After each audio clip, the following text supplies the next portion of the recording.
ৰাজাৰ বিস্ফোৰণ কংগ্ৰেছত ভূমিকম্প ৰকিবুলৰ সম্পত্তিৰ পাহাৰ ফাদিল অনিল ৰাজাৰ আদালতলৈ যোৱাৰ ভাবুকি ৰকিবুলৰ কোন সঁচা কোন মিছা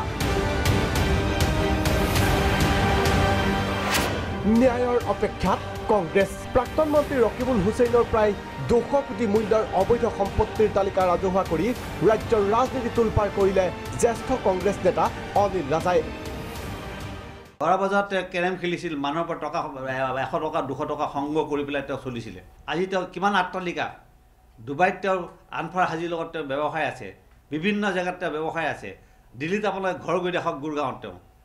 সম্পত্তি তেওঁ তেওঁলোকে ৰাজ আট্টালিকা দেখক 100 কোটি টকাৰো বেছি 200 কোটি টকাৰো বেছি সম্পত্তি তেওঁৰ আছে ৰাজাৰ ৰাজনৈতিক বিস্ফোৰণত থৰ থৰকৈ কপালে ৰাজীৱ ভৱন তাৰ পিছতে প্ৰাক্তন মন্ত্ৰী ৰকিবুল হুছেইনৰ গোজৰণি কাৰণে মই আইনৰ আজিও ৰাতিপুৱা মই গৈ পেলাই আইনজ্ঞৰ লগত কথা পাতিছোঁ আমি কেছ দিয়াৰ কথাটো কৈছোঁ অহাকালি আমি কোৰ্টলৈ যাম কোৰ্টে আমাক দিয়া মতে আমি কেছটো কৰিম প্ৰত্যাশিতভাৱে দুই মহাযুদ্ধাৰ সংঘাতে তীব্ৰ প্ৰতিক্ৰিয়াৰ সৃষ্টি কৰিলে কংগ্ৰেছ শিবিৰত সভাপতি ৰিপুণ বৰাৰ পৰা তৰুণ গগৈলৈ ইজনৰ পিছত সিজন নেতাৰ প্ৰতিক্ৰিয়া সকলোৰে অপেক্ষা ন্যায়ালয়ৰ ৰায়লৈ আইনে যি হ'ব সেইটো মতে যাম আমি কংগ্ৰেছৰ স্থিতি বেলেগ থাকিব নেকি আজি যদি ৰকিবুল নহয় যে মোৰ এগেইনষ্টে পালেও কংগ্ৰেছে মোৰ ওপৰত একশ্যন নল'ব নেকি আজি যদি মোৰ এগেইনষ্টে যদি প্ৰমাণ হয় যে যি চাৰ্জে আনক তেতিয়া কংগ্ৰেছে মোক একশ্যন নল'ব নেকি ডেফিনেটলি আমাৰ ক'বলগীয়া একো নাই এতিয়া